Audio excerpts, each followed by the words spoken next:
வணக்கம்.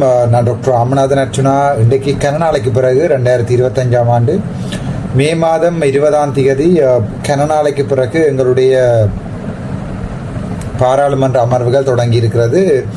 முதலாவது விடயம் ஷோட்டாக சொல்லுகிறேன். இந்த உப்பள பிரச்சனை தொடர்பாக பாராளுமன்றத்திலே கேள்வி கேட்பதற்கு நான் அந்த கடிதத்தை கொடுத்திருந்த போது அது பாராளுமன்றத்திலே கேட்க முடியாது, ஏனென்றால் உப்பளத்திலே மக்கள் இப்போது போராடுகிறார்கள். அந்த விடயம் பாராளுமன்றத்திலே கதைக்கப்பட்டால் அது நாட்டு மக்களுக்கு போய்விடும் என்ற காரணத்திற்காக வளமையாகவே சபாநாயகருடைய அலுவலகத்திலிருந்து அந்த என்னுடைய அந்த 27(2) நாங்கள் போட்ட தானே பிரச்சனை, வேறு யாரும் போட்ட பிரச்சனை தானே, 27(2) கீழ் செக்ஷனுக்கு கீழே அதை போட முடியாது என்று சிங்களத்திலே பதில் கடிதத்தை தந்திருக்கிறார்கள். அதுதான் முதலாவது விடயம். ரெண்டாவது விடயம் நாங்கள் பார்ப்போம். முக்கியமாக இன்றைய தினம் இந்த ஒத்திவைப்பு வேலை பிரேரணை ஒன்று நடக்கிறது. உங்களுக்கு தெரியும், ஒத்திவைப்பு வேலை என்றால் 5:30 தானே ஒத்தி வைக்கிறது பாராளுமன்றம்.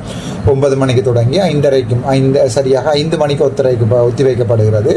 ஸோ ஒத்திவைப்பு வேலையில் எல்லா நாட்களையும் அல்ல, சில நாட்களில் இந்த பிரேரணை ஒன்றை, தனிப்பட்ட பிரேரணை ஒன்றை யாராவது ஒரு பாராளுமன்ற உறுப்பினர் கொண்டு வரலாம். ஸோ இன்றைய தினம் ஒத்திவைப்பு வேலை பிரேரணையை கொண்டு வந்தது எங்களுடைய கஜேந்திரகுமார் பொன்னம்பலம் அவர்கள். ஸோ உங்களுக்கு எல்லாருக்குமே தெரியும் அது என்ன பிரச்சனை என்று சொன்னால், அந்த எங்களுடைய மார்ச் மாதம் 28ஆம் தேதி ஒருத்தருக்குமே தெரியாமல் எங்களுடைய ஜேவிபி அரசாங்கம் அல்லது என்பிபி அரசாங்கம் ஒரு வர்த்தமானி அறிவித்தல் ஒன்றை வெளிவிட்டது. வடக்கிலே 6000, கிட்டத்தட்ட 6500 கிலோமீட்டர், ஆனால் 5325 என்று சொல்லி இருக்கிறது. ஆனால் 6500 கிலோமீட்டர் அந்த அவர்கள் வர்த்தமானியில் போட்டிருக்கிறது 5000 தான், ஆனால் பிடிக்க போகிறது அதை விட கூடினது. ஸோ அந்த காணிகள் தமிழ் மக்களுடைய காணிகள்.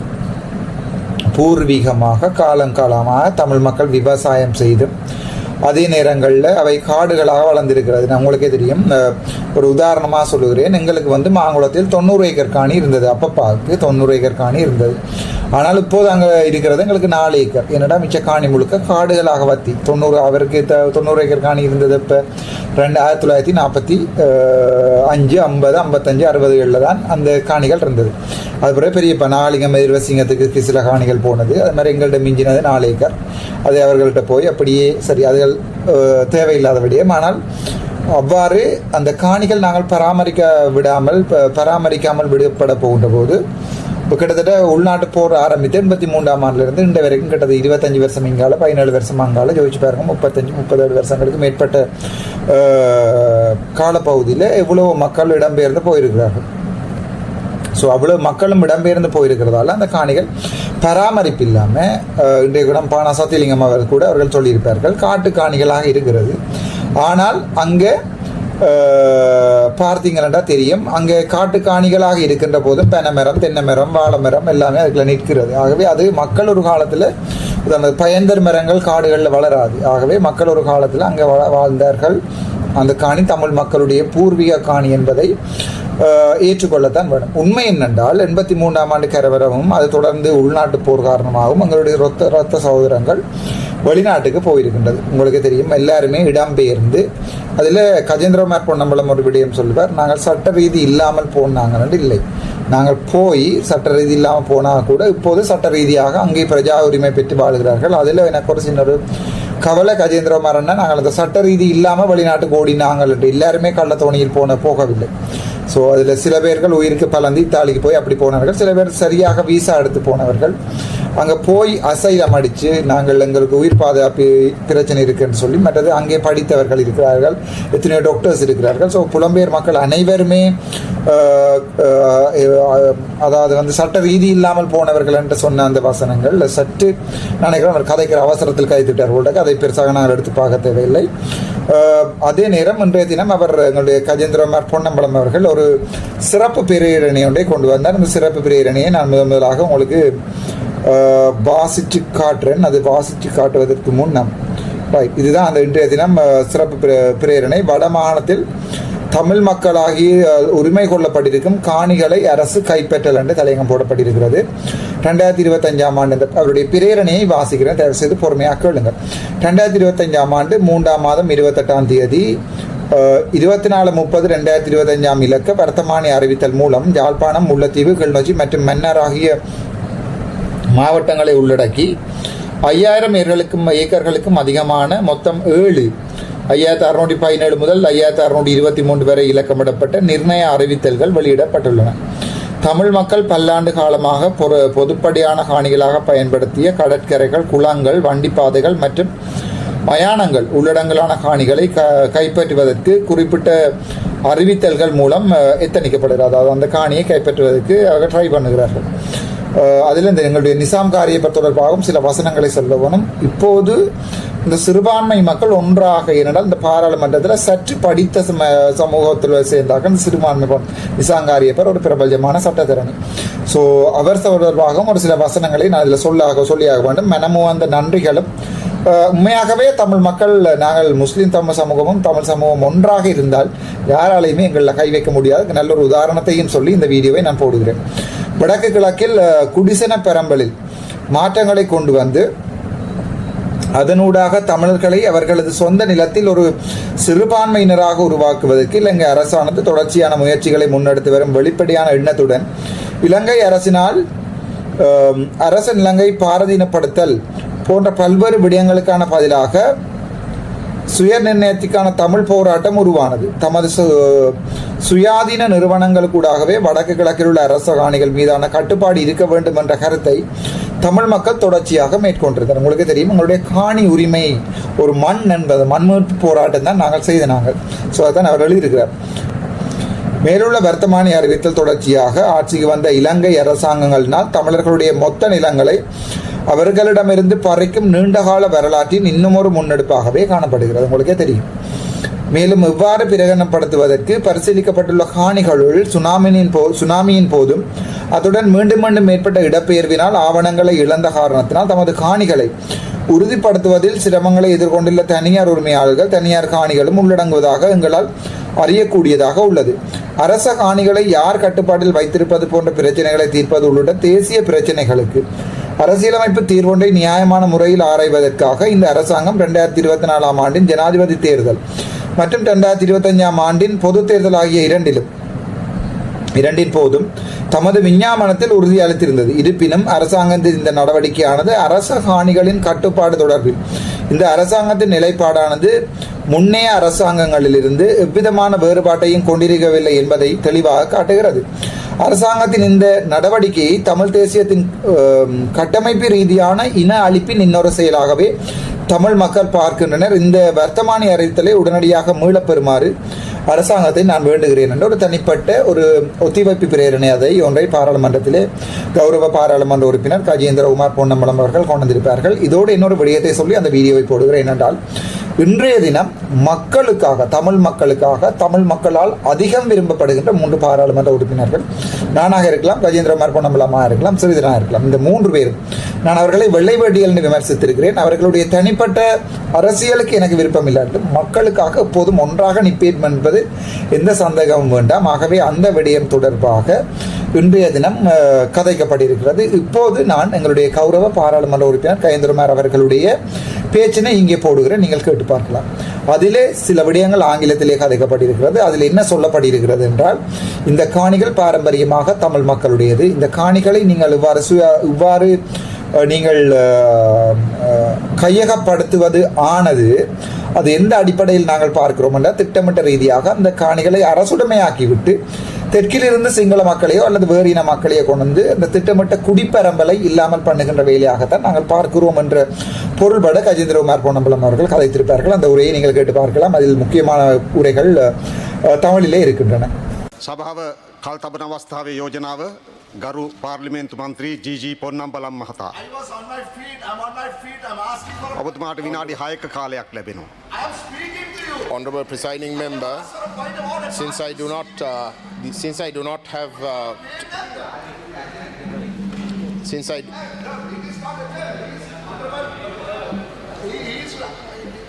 have been asking for a point of order. Since මම ඔබතුමාට කතා කරන්න දුන්නා. ඔබතුමාට කතා කරන්න දුන්නා. ඔබතුමා කතා පවත්වන්න සූදානම් වුණා. අපි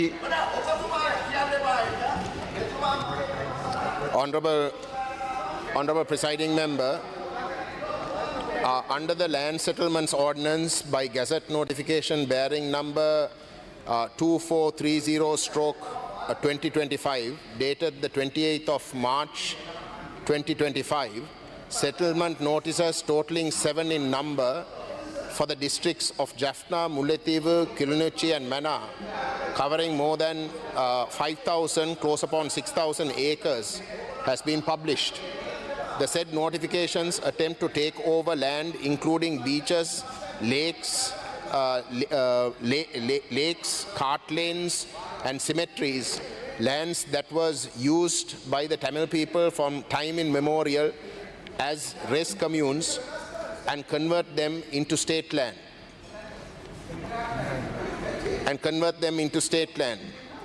The Tamil people see this action as part of the government as yet another act of structural genocide of the Tamil nation, and we urge that the government immediately withdraw this Gazette notification.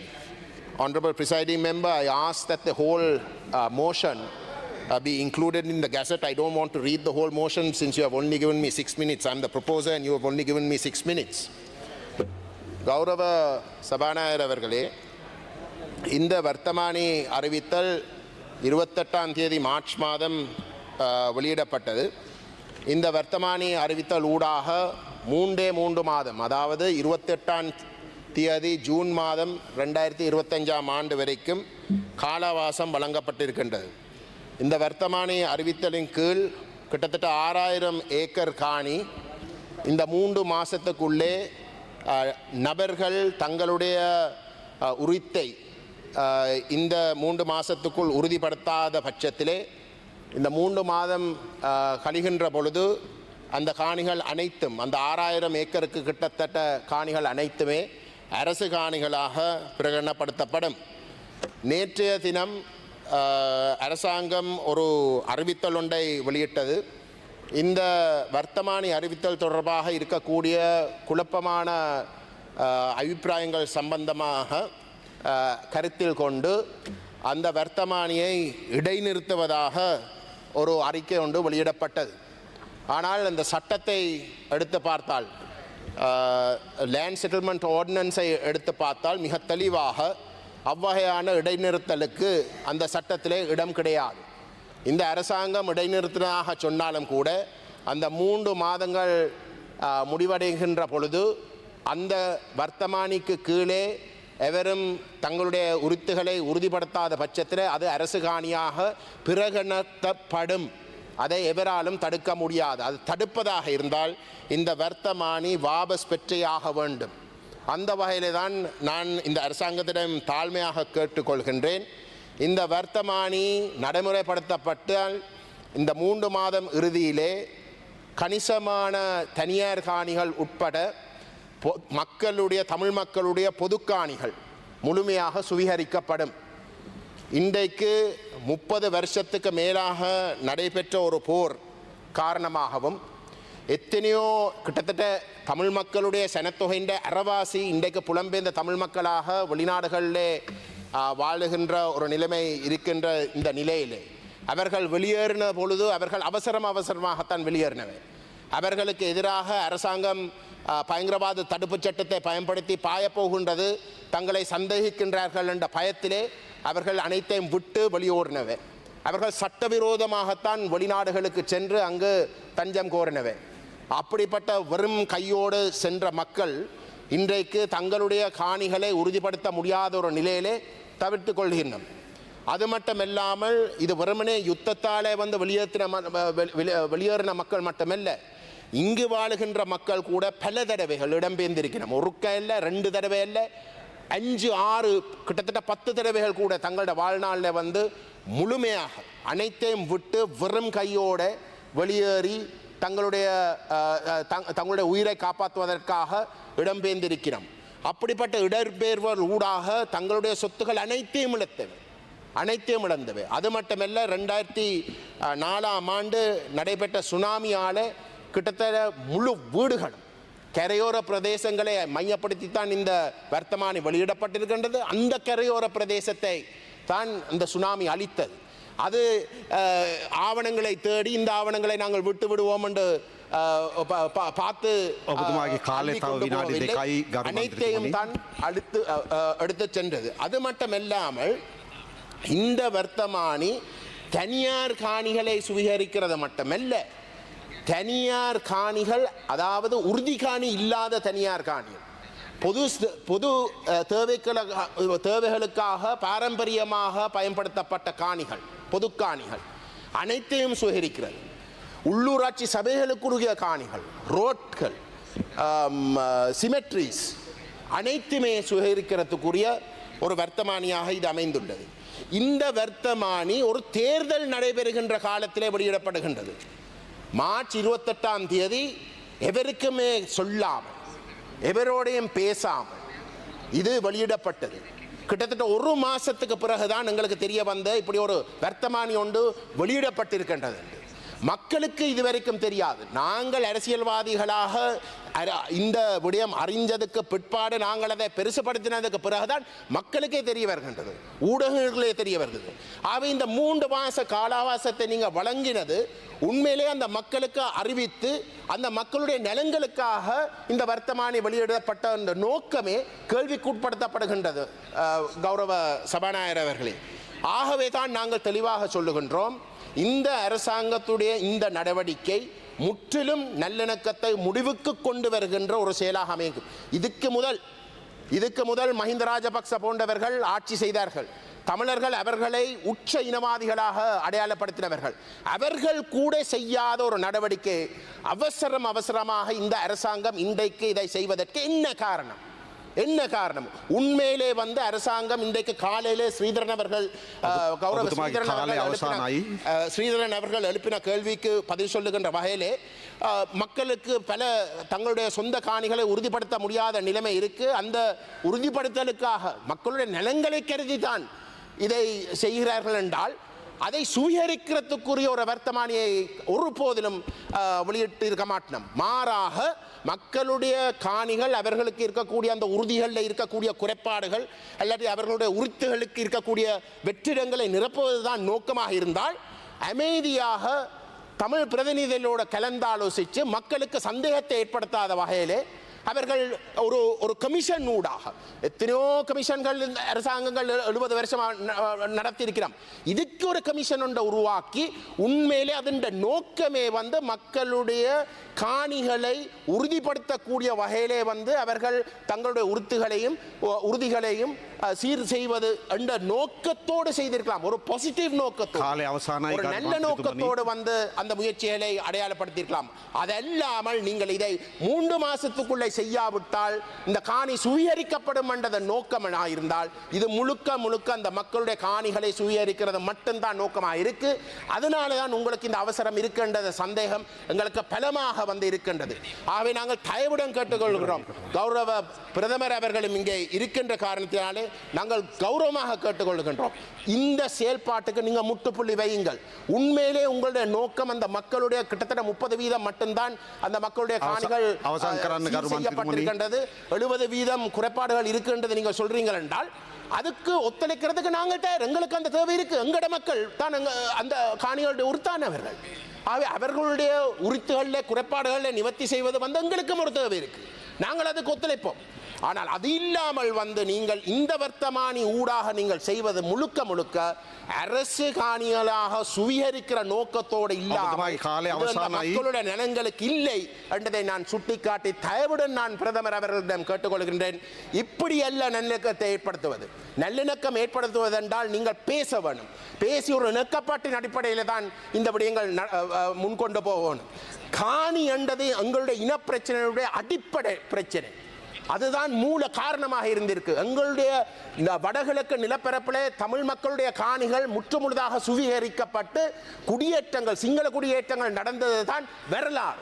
ஆகவே அப்படிப்பட்ட ஒரு வரலாறு இருக்கின்ற இடத்திலே இப்படிப்பட்ட ஒரு வர்த்தமானி என்றது அதை இன்னும் சந்தேகத்தை அதிகமாக கூட்டுகின்றதே தவிர அதை குறைக்க போறது இல்லை. அந்த வகையிலே நான் தயவுடன் கேட்டுக்கொள்கின்றேன், இந்த அரசாங்கம் இந்த வர்த்தமானியை வாபஸ் பெற்று ஒரு சரியான முறையிலே ஒரு பேச்சுவார்த்தை ஊடாக அனைத்து தரப்புகளும் இணங்கக்கூடிய வகையிலே இந்த விடயங்களை கையாள வேண்டும் என்று கேட்டுக்கொள்ள விரும்புகிறேன். இப்போது கஜேந்திரகுமார் பொன்னம்பலம் அவர்களுடைய உரையை தொடர்ந்து எங்களுடைய பாராளுமன்ற உறுப்பினர் ஸ்ரீதரன் ஐயா அவரும் தமிழிலே உரையாற்றியிருப்பார். அதே விடயங்களை மீண்டும் திட்ட தெளிவாக இதே விடயங்கள் இன்றைய காலைய தினம் ஸ்ரீதரன் ஐயா 27(2) என்ற செக்ஷனுக்கு கீழே இன்றைய காலைய தினம் இவற்றை கொண்டு வந்திருந்தார். ஆனால் அதுக்குரிய பதிலும் சொல்லப்பட்டது என்னென்றால் 23ஆம் தேதி நாங்கள் இன்னொரு மீட்டிங் ஒன்றை வைக்கப் போகிறோம். அதிலே தமிழ் பாராளுமன்ற உறுப்பினர்கள் அனைவரும் வாருங்கள், அதிலே நாங்கள் கதைத்து அது தொடர்பான இறுதி முடிவுகளை எடுப்போம் என்று என்பிபி அரசாங்கத்தால் சொல்லப்பட்டிருந்தது. ஸோ அதே விடயத்தை இன்றைய தினம் எங்களுடைய கௌரவ பாராளுமன்ற உறுப்பினர் ஸ்ரீதரன் அவர்கள் கதைத்திருப்பார்கள். அதை நீங்கள் பார்க்கலாம். ගරු එස් ශ්‍රීදරන් මන්ත්‍රතුමා ඔබතුමාට විනාඩි 3ක කාලයක් ලැබෙනවා. கௌரவ தலைமை தாங்கும் உறுப்பினர் அவர்களே, இந்த கௌரவ கஜேந்திரகுமார் அவர்களால் கொண்டு வரப்பட்ட இந்த ஒத்துழைப்பு வேலை பிரேரணையை நான் வழிமொழிகிறேன். மிக முக்கியமாக கடந்த மார்ச் மாதம் 28ஆம் தேதி கொண்டு வரப்பட்ட இந்த வர்த்தமானி அறிவித்தல் தமிழ் மக்களுடைய உரிமைகளை, அவர்களுடைய காணி பரப்புகளை பறிப்பதற்கான ஒரு செயல் என்பதை நான் காலையும் அமைச்சர் கேடி லால்காந்த அவர்களுக்கு நான் குறிப்பிட்டிருந்தேன். முல்லைத்தீவு மாவட்டத்தில் உள்ள அம்பலவன் பொக்கனை கிராம அலுவலர் பிரிவு, வடமாகாணம் முல்லைத்தீவு மாவட்டம் வெலைஞர் மடம், முள்ளிவாய்க்கால் மீட்கு, மருதங்கேணி, முள்ளியான் கிராமம், இயக்கச்சி, கோயில் வயல் போன்ற பாரம்பரியமான கிராமங்கள். இதனை விட யாழ்ப்பாண மாவட்டத்தின் வடமராட்சி கிழக்கிலே உள்ள முள்ளியான், போக்கறுப்பு, நித்தியவட்டை, மண்டலாய் பிள்ளையார் கோயிலடி, கட்டைக்காடு, வெற்றிலைக்கேணி, புல்லாவளி என்கிற பாரம்பரியமான தமிழர்கள் தோன்றி வளர்ந்த அந்த கிராமங்களை எல்லாம் இன்று நீங்கள் சுவீகரிப்பதற்கான அல்லது வேறொரு தேவைக்கு பயன்படுத்துவதற்கான செயல்பாடாக அந்த காணிகளை இந்த வர்த்தமானியிலே கோரியிருக்கிறீர்கள். நேற்றைய தினம் வீரகேசரி பத்திரிகையிலே நான் ஒரு செய்தியை பார்த்தேன். நேற்று திங்கட்கிழமை வீரகேசரி 19/5/2025 வீரகேசரியுடைய தலையங்கம் வடக்கு காணிகள் குறித்த வர்த்தமானி இடைநிறுத்தம் என்று. ஆனால் இன்று கௌரவ அமைச்சர் சொன்னார் வர்த்தமானியை நாங்கள் இடைநிறுத்தவில்லை என்று. நான் கேட்டிருந்தேன், நீங்கள் வர்த்தமானியை முதலிலே இடைநிறுத்துங்கள், அதற்கு பிறகு நாங்கள் இதனை பேசலாம் என்று. ஆனால் நீங்கள் பத்திரிகைக்கு உங்களுடைய அமைச்சு கொடுத்த செய்தியை வீரகேசரி வெளியிட்டிருக்கிறது, இந்தா பாருங்கள் இடைநிறுத்தம் என்று. ஆனால் இதுவரை இடைநிறுத்தப்படவில்லை. ஆகவே நீங்கள் ஒரு வர்த்தமானி அறிவித்தல் வந்திருந்தால் அந்த வர்த்தமானி அறிவித்தலை இன்னொரு வர்த்தமானி அறிவித்தல் ஊடாக நீங்கள் முதலிலே அதனை இடைநிறுத்த வேண்டும். அதற்கு பிற்பாடுதான் இந்த விடயத்தை கையாண்டிருக்க வேண்டும்.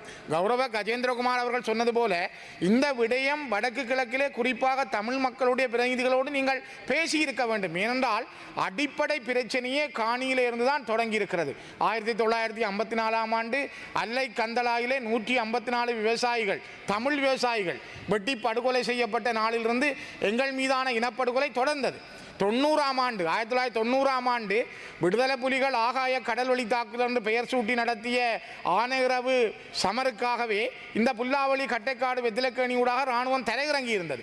அந்த இராணுவம் தரையிறங்கிய காலத்திலிருந்து இராணுவ கட்டுப்பாட்டுக்குள் இருந்த அந்த பிரதேசங்கள் பிற ஒரு காலத்திலே விடுதலை புலிகளால் மீட்கப்பட்டிருந்தது. பின்னர் தொடர்ந்து நீண்ட காலங்கள் இன்று அது இராணுவ தரப்பு கைகளிலே இருக்கிறது. குறிப்பாக பலாலியினுடைய பகுதிகள், வலிகாமம் வடக்கு பகுதியில் இப்பொழுது 3000 ஏக்கருக்கு மேற்பட்ட காணிகள் இராணுவ வசம் உண்டு.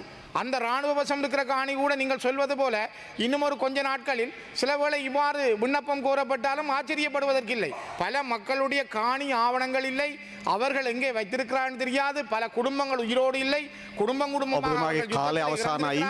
அதனை விட கௌரவ தலைமை தாங்கும் உறுப்பினர்களே, காணிகளுக்கான அனுமதி பத்திரங்கள் மக்களிடம் இருந்தது. முல்லைத்தீவு, வவுனியா, மன்னார், யாழ்ப்பாணம் போன்ற பகுதிகளில் இருந்த காணி அனுமதி பத்திரங்கள். அதனை விட அவர்களிடம் இருந்த சுவர்ணபூமி உறுதி, அந்த சுவர்ணபூமி உறுதி, காணி அனுமதி பத்திரங்களை தாருங்கள், நாங்கள் உங்களுக்கு உறுதியை தருகிறோம் என்று 2 ஆண்டுகளுக்கு முதல் யாழ்ப்பாணம், கிளிநொச்சி, வவுனியா, மன்னார், முல்லைத்தீவிலே அந்த ஆவணங்களை வேண்டினார்கள், கையாலே வேண்டினார்கள். ஆனால் இதுவரை அந்த செயலகங்கள் அசமந்த போக்கில் இருக்கிறது. அவர்கள் அமைதியாக இருக்கிறார்கள். மக்கள் எந்த ஒரு ஆவணமும் இல்லாமல் இருக்கிறார்கள். அப்படி இருக்க நீங்கள் இப்பொழுது இந்த இடத்திலே வர்த்தமானி மூலம் காணியை சுவீகரிக்க முயற்சிப்பது ஒரு பகல்லே நடைபெறுகிற மிகப்பெரிய கொள்ளை. பாதிக்கப்பட்டிருக்கிற தமிழ் மக்கள் மீது நீங்கள் திரும்பவும் வெந்த புண்ணிலே வேல் பாய்ச்சுகிறீர்கள். தயவு செய்து கஜேந்திரகுமார் அவர்கள் கோரிக்கை முன்வைத்தது போல நான் காலையும் கேட்டிருந்தேன், முதலிலே நீங்கள் ஒரு நல்லெண்ணம், நல்லிணக்கம், இந்த நாட்டில் சமாதானம், சகோதரத்துவம் இருக்கிறது, நீங்கள் ஒரு புரிதலோடு நல்லிணக்கத்தை கட்டியெழுப்ப விரும்புகிறீர்கள் என்றால் இந்த வர்த்தமானியை மீளப்பெறுங்கள். அதற்கு பின்னர் பேசுவோம். பேசி அதற்குரிய வழிமுறையை காணலாம். ஆகவே வர்த்தமானி மீளப்பெறுதலே இதற்கான முதல் தீர்வு என்பதை நான் மீண்டும் வலியுறுத்துகிறேன். தயவு செய்து அதனை செய்யுங்கள். பின்னர் எனக்கு 3 நிமிடங்கள் வழங்கப்பட்டது. இன்று கஜேந்திரகுமார் பொன்னம்பலம் அவர்களுடைய இந்த சிறப்புரையை நானும் தமிழில் உரையாற்றி இருந்தால் இங்கே என்ன நடக்கின்றது என்பதை சிங்கள மக்கள் விளங்கிக் கொள்ள முடியாமல் போயிருக்கும். எங்களுடைய உரைகளை யாருமே மொழி மாற்றம் செய்து, இவன் நாங்கள் கூட சிங்கள பாராளுமன்ற உறுப்பினர்கள் சிங்களத்திலே சண்டை பிடிக்கின்ற ஒரு விடயங்களை மொழி மாற்றம் செய்து 24 பாராளுமன்றத்தில் பார்த்து கொண்டிருப்பதில்லை. ஆகவே இந்த விடயம் சிங்கள மக்களுக்கு போய் சேர வேண்டுமாக இருந்தால் எனக்கு என்னுடைய சகோதர பாராளுமன்ற உறுப்பினர்கள் கஜேந்திரகுமார் பொன்னம்பலம் அவர்கள், அது தவிர எங்களுடைய பாராளுமன்ற உறுப்பினர் ஸ்ரீதரன் அவர்கள் தமிழிலே இதை விளங்கப்படுத்தின பிறகு அதே விடயத்தை திருப்பவும் தமிழிலே பேசுவதற்குரிய தேவை இருக்கவில்லை. இந்த விடயத்தை தெளிவாக நான் சிங்களத்திலே சிங்கள மக்கள் போய் சேரும்படி தெளிவாக நான் கதைத்திருக்கிறேன். அந்த உரையை இதோடு நான் போடுகிறேன். அதில் சொன்ன தெளிவான தமிழாக்கம் என்னென்றால், இந்த விடயம் திட்டமிட்ட ரீதியில் சுமந்திரன் அவர்களால் உங்களுக்கே தெரியும், ஏற்கனவே அவருடைய முக புத்தகங்களில் வீடியோவாக போடப்பட்டிருக்கிறது. இந்த என்பிபி அரசாங்கம் என்ன செய்கிறது என்றால், இப்படியான ஒரு விடயங்களை பாராளுமன்றத்தில் ஒருத்தருக்கும் தெரியாமல் கொண்டு வந்து செய்கின்ற போது, நாங்கள் அதில் அலர்ட் ஆகின்ற போது நாங்கள் பாராளுமன்றத்தில் அதற்கு எதிராக கதைப்போம். நாங்கள் கதைக்கின்ற விடயங்கள் சிங்களத்திலே தான் வெளிவரும். இதை நாங்கள் சிங்களத்திலே சொல்லியிருக்கிறேன், நான் தமிழாக தெரியும். நாங்கள் கதைக்கின்ற விடயங்கள் தமிழிலே வெளிவரும். அதை எந்த சிங்கள மக்கள் கூட பார்ப்பதில்லை. ஆகவே சிங்கள மக்களுக்கு நானோ கௌரவ பாராளுமன்ற உறுப்பினர் கஜேந்திரகுமார் பொன்னம்பலமோ அல்லது ஸ்ரீதரன் ஐயா அவர்களோ எதற்காக போராடுகிறோம், எதற்காக சண்டை பிடிக்கிறோம் என்கின்ற அடிப்படை தெரியாமல் இருக்கு. ஆகவே இதை நான் சிங்களத்திலே கதைக்க வேண்டிய வந்தக்கூடிய காரணம், இதே 2 பேர் தமிழிலே சொல்லியிருக்கிறார்கள், என்னை விட மூத்த பாராளுமன்ற உறுப்பினர்கள். ஆகவே நானும் அதே விடயங்களை உணர்ச்சி பூர்வமாக கதைப்பதை விடுத்து அவ்வளத்தையும் சிங்களத்திலே சொல்லியிருக்கிறேன். திரும்பவும் தெளிவாக சொல்லியிருக்கிறேன் சிங்களத்திலே. எங்களுக்கு விருப்பம் இந்த நாட்டை 2ஆக பிரிப்பதற்கல்ல நாங்கள் போராடுவது. இந்த நாட்டிலே ஒரு அபிவிருத்தியை கொண்டு வர வேண்டும். எங்களுடைய அரசாங்கம், என்பிபி அரசாங்கம், உங்களுடைய மக்கள் கூட ஆதரவாக உங்களுக்கு வாக்களித்திருக்கிறார்கள். ஆகவே எங்களை ஒரு ஒரு தீவிரவாதிகளாக விஸ்தரிக்காமல் அல்லது எங்களை ஒரு தீவிரவாதிகளாக சித்தரிக்காமல் எங்களை தமிழ் மக்களுடைய குரலாக நீங்கள் பார்க்க வேண்டுமாக இருந்தால், நான் சொல்லுகின்ற இந்த விடயங்களை நாங்கள் சிங்களத்திலே சொல்லியிருக்கிறேன். ஆகவே சிங்கள மக்களிடம் போய் சேருவோம். நீங்கள் திட்டமிட்ட ரீதியிலே இப்போது நாடு ஒரு ஸ்திரத்தன்மை இல்லாத நிலைமையை நோக்கி போய் கொண்டிருக்கிறது. 100க்கு வரையான கொலைகள் நடந்திருக்கிறது பாராளுமன்றத்திலே, நாட்டிலே. ஸோ அந்த நிலைமையிலே இந்த தமிழ் மக்கள், தமிழ் பாராளுமன்ற உறுப்பினர்கள் தீவிரவாதிகளாக செயற்படுகிறார்கள் என்று சொல்லுவதற்காக திட்டமிட்ட ரீதியிலே இந்த நீங்கள் பணத்தை கொண்டு வந்திருக்கிறீர்கள். அதாவது இந்த சட்டமூலத்தை கொண்டு வந்திருக்கிறீர்கள். உடனடியாக இதை நீங்கள் வாபஸ் வாங்க வேண்டும். ஏனென்றால் இது சம்பந்தமாக அவர்கள் சொல்லுகிற நியாயம் என்னென்றால், இந்த சிங்களத்திலே நகைச்சை சொல்லுகிறேன், அதாவது காணி இல்லாத மக்களுக்கு காணி கொடுப்பதற்காக இருக்கிறவர்களுடைய காணிகளை தாங்கள் முதல்ல அளப்பதற்காக வலிக்கிறார்கள். அதாவது நிஷாம் காரியப்பருடைய உரையிலே தெளிவாக சொல்லி இருப்பார் என்னவென்றால், அதிலே நீங்கள் கொண்டு வந்திருக்கிற விடயம் நீங்கள் இப்போது சொல்கிறது வேறு, ஆனால் கொண்டு வந்திருக்கிற சட்டம் வேறு. சட்டம் சொல்கிறது அறிவிக்கப்பட்ட காணிகள் பொதுமக்களால் உரிமை கோரப்படாத விடத்து அவை மீண்டும் அரசாங்கத்துக்கு சொந்தமாகும் என்று.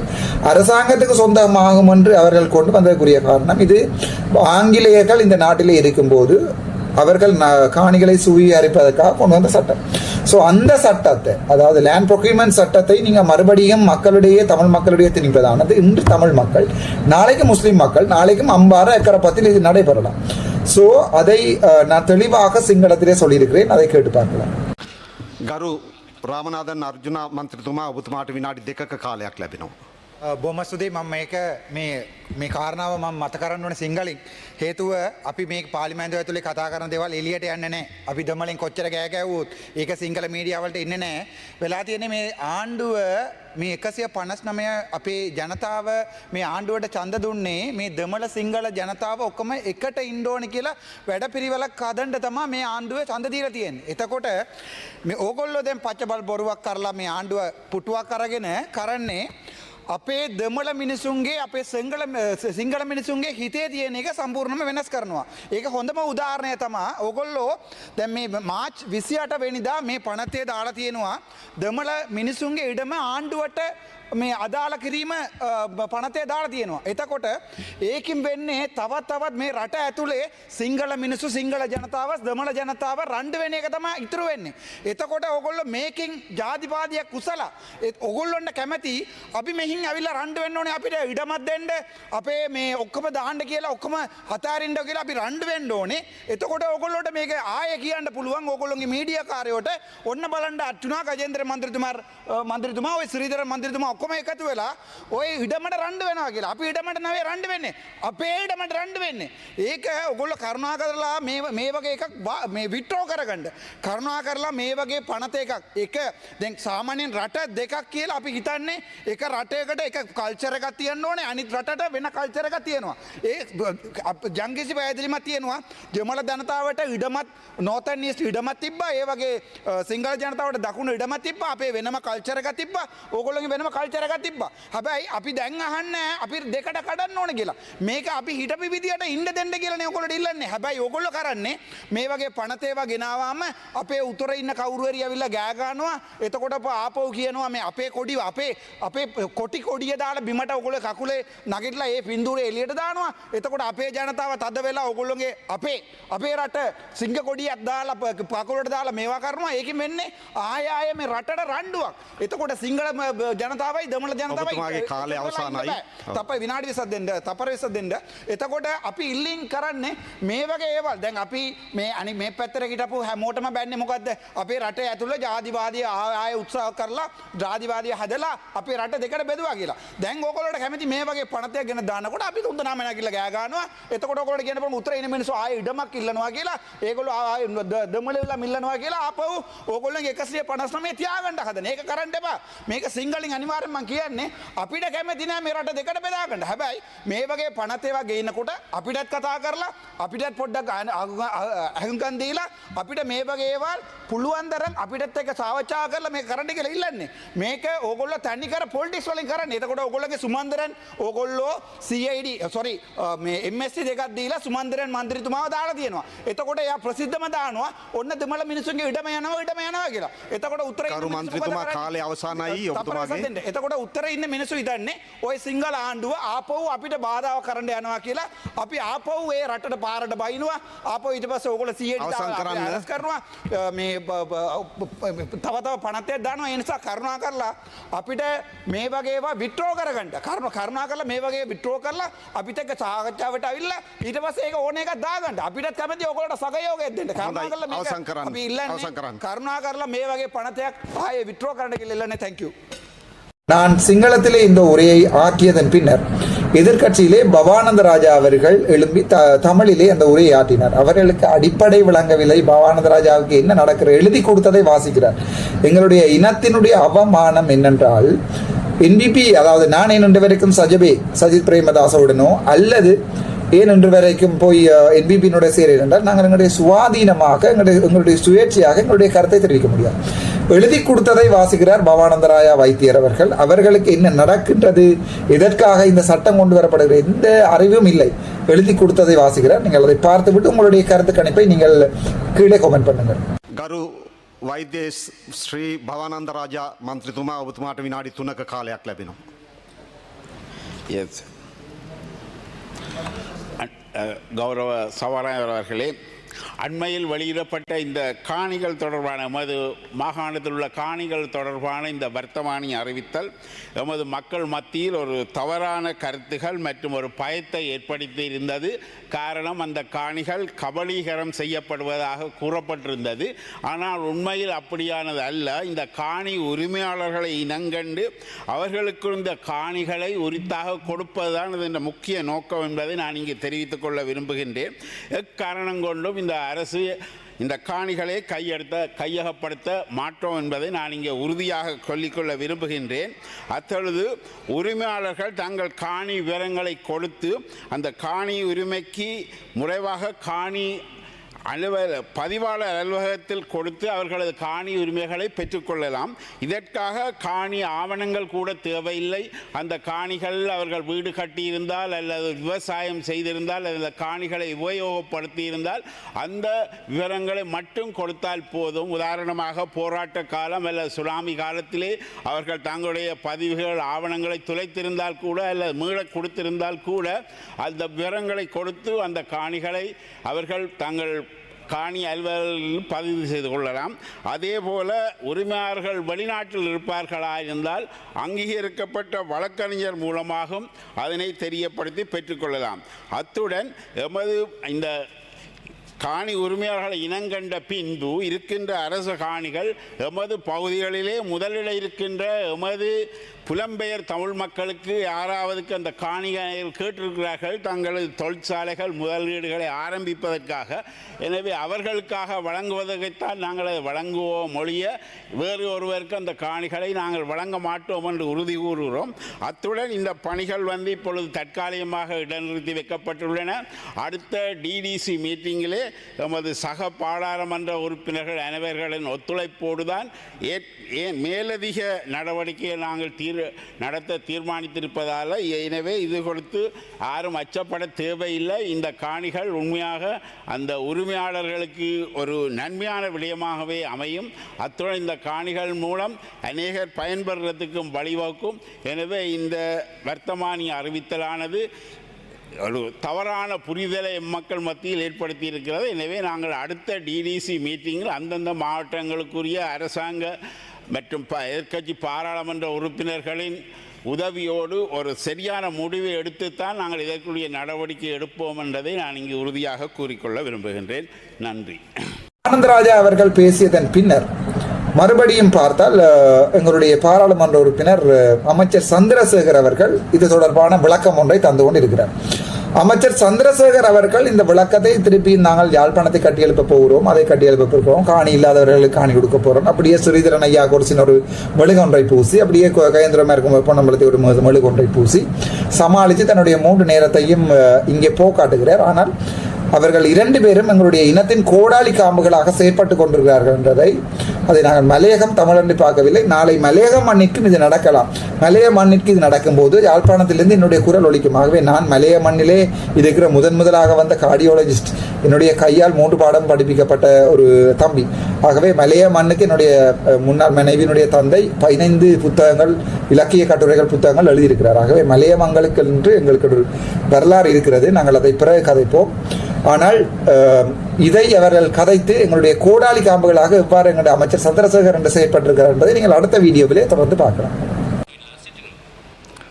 ගරු රාමලිංගම් චන්ද්‍රසේකරන් අමාත්‍යතුමා ඔබතුමාට විනාඩි 3ක කාලයක් ලැබෙනවා. கௌரவ உறுப்பினர் அவர்களே நன்றி. விசேடமாக இன்று பாராளுமன்ற உறுப்பினர் கஜேந்திரகுமார் பொன்னம்பலம் அவர்களால் கொண்டு வரப்பட்ட இந்த முன்மொழிவு என்பது மிகவும் முக்கியமானது. ஏனென்றால் இது விசேடமாக அண்மையிலும் கூட எங்களுடைய ஜனாதிபதி அனுரகுமார் திசாநாயக்க அவர்கள் மிக தெளிவாக குறிப்பிட்டிருந்தார்கள். அதாவது இலங்கையில் காணி என்பது சாதாரண பிரச்சனை அல்ல. அது மாத்திரமல்ல, காணி விசேடமாக தமிழ் மக்களுக்கு காணி என்பது அவர்களுடைய வாழ்வியல். அப்போ வாழ்வியலோடு ஒன்றாக பிணைந்து இருக்கின்ற ஒன்று. அதனால் அவர்களுடைய அந்த வாழ்வியலுக்கு எந்த விதமான தீங்கினையும் ஏற்படுத்த மாட்டோம் என நாங்கள் உறுதியளிக்கின்றோம் என்று எங்களுடைய ஜனாதிபதி மிக தெளிவாக குறிப்பிட்டிருக்கிறார். அந்த வகையில் உறுப்பினர்களே, இந்த சட்டம், அதாவது இந்த கெசட் நோட்டிஃபிகேஷன் எடுத்துக்கொண்டால் நிச்சயமாக எங்களுக்கு எல்லோருக்குமே தெரியுமே, அதாவது எங்களுடைய காணிகளை நிர்ணயம் செய்து கொள்ள வேண்டிய தேவை இருக்கின்றது. இதற்கு நாங்கள் நினைக்கின்ற இதில் தமிழ், சிங்கள, முஸ்லீம் உறுப்பினர்கள் என்ற வேறுபாடு இல்லாமல் அனைவரும் ஒரு இணக்கப்பாட்டுக்கு வரக்கூடிய ஒன்று. ஏனென்றால் விசேடமாக இன்றைக்கு எங்களுக்கு எல்லோருக்குமே தெரியும், இன்றைக்கு மாத்திரமல்ல, விசேடமாக 1931ஆம் ஆண்டு இந்த காணி தொடர்பான பிணக்குகள் தீர்ப்பதற்கான நிர்ணய சபை ஒன்று நிர்மாணிக்கப்பட்டு அதனூடாக இந்த பிரச்சனைகளை தீர்க்க வேண்டும் என்கின்ற ஒரு முடிவினை எடுக்கப்பட்டது. அதன் பிறகு எங்களுக்கு தெரியும் 1950ஆம் ஆண்டு இந்த பிரச்சனைகளை தீர்ப்பதற்கான ஒரு நிர்ணய சபையின் மூலமாக இந்த பிரச்சனைகளுக்கு ஒரு தீர்வை காண வேண்டும் என்கின்ற ஒரு முடிவும் அதே போன்று ஒரு நிர்ணயம் செய்யப்பட்டது. ஆனால் இன்று வரைக்கும் நாங்கள் திரும்பி பார்க்கின்ற பொழுது கடந்த 75 ஆண்டுகளாக இந்த பிரச்சனை தொடர்பாக தொடர்ச்சியாக இந்த பிரச்சனை இருக்குது. அந்த வகையில் இப்போது எங்களுக்கு எல்லோருக்குமே தெரியும், இங்குள்ள வடகிழக்கில் மாத்திரமல்ல நாடு முழுவதும் இருக்கின்ற காணிகளை அல்லது மக்களுக்கு சொந்தமான காணிகளா தனியார் காணிகளா இவைகளை சரியான முறையில் இனம் காணப்பட்டு அடையாளமிட்டப்பட்டு அதே நேரத்தில் இவைகளை நிர்ணயம் செய்து கொள்ள வேண்டிய தேவை நாட்டுக்கும் மக்களுக்கும் இருக்கின்றது. அந்த வகையிலான ஒரு நடவடிக்கையை தவிர அதே போன்று எங்களுக்கு எல்லோருக்குமே தெரியும், வடகிழக்கு பிரதேசங்கள் எடுத்துக்கொள்ள விசேஷமாக வட மாகாணத்தை நாங்கள் எடுத்து பார்க்கின்ற பொழுது அந்த பிரதேசத்தில் இருக்கின்ற காணி பிணக்கு என்பது விசேடமாக கஜேந்திரகுமார் பொன்னம்பலத்துக்கு நன்றாகவே தெரியும்.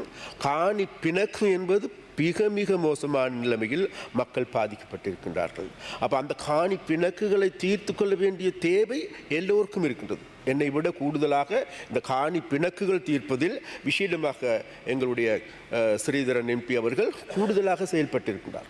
அப்போ அந்த வகையில் நாங்களும் கூட எங்களுடைய பிமல் ரத்நாயக் எம்பி எடுத்துக்கொண்டாலும் சரி, எங்களுடைய அரசாங்கத்தை எடுத்துக்கொண்டாலும் சரி, நாங்கள் இந்த காணி பிரச்சனை பற்றி பேசுகின்ற பொழுது நிச்சயமாக அதில் ஸ்ரீதரனுடைய பேச்சை அல்லது அவருடைய பெயரை நாங்கள் உச்சரிப்பது வலிமையாக இருக்கிறது. என்றால் என்ன அரசியல் ரீதியான முரண்பாடுகள் இருக்கலாம் எங்களுக்கு இருந்த போதிலும் கூட நாங்கள் காணுகின்ற ஒரு உண்மை இருக்கின்றது. இவ்வாறான ஒரு பிணக்கு கொண்டு இருக்கின்றது. அந்த பிணக்கை தீர்க்கின்ற பொழுது சந்தேக கண் கொண்டு பார்க்கின்ற போக்கு இருக்கின்றது. அந்த சந்தேக கண் கொண்டு பார்ப்பதற்கான காரணம் கடந்த காலத்து அரசியல் என்பது நாங்கள் அந்த வகையில் எங்களுக்கு எல்லோருக்குமே தெரியும். உறுப்பினர்களே, இன்றைக்கு யாழ்ப்பாணத்தில் எடுத்துக்கொண்டால் எங்களுக்கு நாங்கள் பிரதான கட்சியாக இருக்கின்றோம். அதே போன்று விசேடமாக முள்ளிவாய்க்கால் பிரதேசத்தில் அம்பர்வான் பொக்கனை பிரதேசத்தினுடைய வட்டாரத்தையும் கூட வென்றிருக்கின்ற ஒரு கட்சி என்ற வகையிலும் நாங்கள் நிச்சயமாக இந்த காணி பிணக்குகளை தீர்ப்பதற்கான இதை நிர்ணயம் செய்வதற்கான நடவடிக்கையை தவிர மக்களுடைய காணிகளை பறித்தெடுப்பதற்கான அல்லது கபலீகரம் செய்வதற்கான நடவடிக்கை இல்லை என்பதை மிக மிக வினயமாக தெரிவித்துக் கொள்ள விரும்புகின்றேன். நன்றி. இதன் பிறகு பிமல் ரத்நாயக் அவர்கள் எழும்புகிறார். பிமல் ரத்நாயக சொல்லுகிறார் என்னென்றால், ஓம் நீங்கள் சொல்வதை நாங்கள் ஏற்றுக்கொள்கிறோம், ஆனால் அதே நேரம் உங்களுடைய நிசாம் காரியப்பர் என்ன சொல்லுகிறார் என்றால், இந்த விடயங்கள் அவ்வளவுமே அவர் சிங்களத்திலுமே சொல்லி இந்த கொண்டு வரப்பட்ட சட்டம் பிழை, நீங்கள் கொண்டு வந்த விடயம் சரி என்றதாக இருந்தால் இதை வாபஸ் வாங்குங்கள், அதற்கு பிறகு நாங்கள் கதைப்போம் என்று சொல்லி நிசாம் காரியப்பருடைய பேச்சை நீங்கள் பார்க்கலாம். ගරු නිසාම් කාර්යපර් මන්ත්‍රතුමා ඔබතුමාට විනාඩි 2ක කාලයක් ලැබුණා. கௌரவ பாராளுமன்ற உறுப்பினர் எதிர்க்கட்சியிலிருந்து சொன்ன விடயம் முற்றான தவறான விடயம். ஏனென்றால் லேண்ட் செட்டில்மெண்ட் ஆர்டினன்ஸுக்கு கீழே கிளைம் வெறுமனே நான் அங்கே இருந்தென்று கடிதம் கொடுத்து எடுக்க முடியாது. தவறாக இந்த சபையை வழி நடத்த வேண்டாம். சட்டபூர்வமாக அதனுடைய உரிமையை நீங்கள் நிலைநாட்டாவிட்டால் அவருக்கு தெரியாமல் இருக்கலாம். செக்ஷன் 5(1) கீழே it will be declared at state land. ஆகவே நீங்கள் இதை பிழையாக நடத்தவான இது மிக பாரதூரமான விடயம். நான் அவசரமாக ஒரு விடயத்தை සිංහලத்தில் சொல்ல வேண்டும். අධිරාජ්‍යවාදීන් විසින් මෙරට පුරවැසියන්ගේ ඉඩම් උදුරාගෙන ඒ දේපල එක්සත් රාජධානිය රැජිනගේ අයිතියට ලබා දීම සඳහා ගෙන පනත අද මේ රටේ දෙමළ ජනතාවගේ ඉඩම් අත්පත් කර ගැනීමට භාවිතා කිරීම අපි සම්පූර්ණයෙන් වෙලා දකිනවා.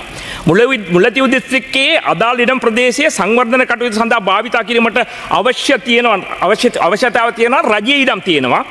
එතකොට රජයේ ඉඩම් වල වෙන කවුරුද ඉන්නවනම් ඉවත් කරන්න ස්ටේට් ලෑන්ඩ් රිකවරි පොසෙෂන් ඇක්ට් එක තියෙනවා. මාස 3 ඉවත් කරන්න පුළුවන්. ඊට අමතරව ප්‍රයිවට් ලෑන්ඩ්ස් අත්පත් කරගන්න ඕන නම් ලෑන්ඩ් ඇක්විසිෂන් ඇක්ට් එක යටතේ අත්පත් කරගෙන ඔවුන්ට වන්දි ලබා දෙන්න පුළුවන්. මේ ඔක්කොම අතහැරලා මේ පරණ තිබුණු අධිරාජ්‍යවාදී යටතේ පනත යටතේ මේ ඉඩම් අත්පත් කරගන්නේ මේ ඔබතුමාලා කරපු වැඩක් නෙවෙයි. අවුරුදු 2කට ඉස්සෙල්ලා ඉස්සර හිටපු රජයේ නිලධාරීන් විසින් කරපු දේවල් පිළිබඳ කිසිම අවබෝධයක් නැතුව තමයි ඔයගොල්ලෝ මේ ගෙල්ලා තියන්නේ. தயவு செய்து செய்ய வேண்டாம். என்னென்றால் நீங்க நினைக்கிறவாறு இது சாதாரண விடயம் கிடையாது. இன்றைக்கு முல்லைத்தீவு, நாளைக்கு தீகவாப்பி, அதுக்கு அடுத்தது அம்பாறை, அதுக்கு அடுத்தது யாழ்ப்பாணம் என்று இது தொடர்ச்சியாக போகும். லேண்ட் செட்டில்மெண்ட் ஆர்டினன்ஸ் கிழித்தெறிய வேண்டிய ஒரு சட்டம். லேண்ட் செட்டில்மெண்ட் ஆர்டினன்ஸ் அங்கே இருக்கின்ற அந்த மகாராணிக்கு இந்த நாட்டில் உள்ள காணிகளை எடுத்து கொடுப்பதற்காக கொண்டு வந்த ஒரு சட்டம். அதில் மாறி வருகின்றது. ஏதாவது லேண்ட் அக்விசிஷன் லேண்ட் செட்டில்மெண்ட் ஆர்டினன்ஸுக்கு கீழே ஒரு பிரதேசத்தை அவர்கள் பிரகடனப்படுத்தி விட்டால் அதில் யாராவது ஒருவருக்கு சட்டபூர்வமான உரிமை இருக்கின்றது என்பதை நிலைநாட்டுவதற்கு நிலைநாட்ட முடியாமல் போய்விட்டால் முழு காணியும் அரசாங்கத்துக்கு சொந்தமாகிவிடும். ஏனென்றால் அந்த நாளையில் உள்ள வெள்ளக்காரனுக்கு அதை தேவைப்பட்டதை ஒழிய இந்த நாளையில் அது தேவைப்படவில்லை. இருக்கின்றது, லேண்ட் அக்விசிஷன் ஆக்ட் இருக்கின்றது, இதன் கீழே செய்ய வேண்டும். தயவு செய்து அங்கே இதை இடைநிறுத்துவதற்கு எந்த ப்ரொவிஷன்ஸும் இல்லை. ப்ளீஸ்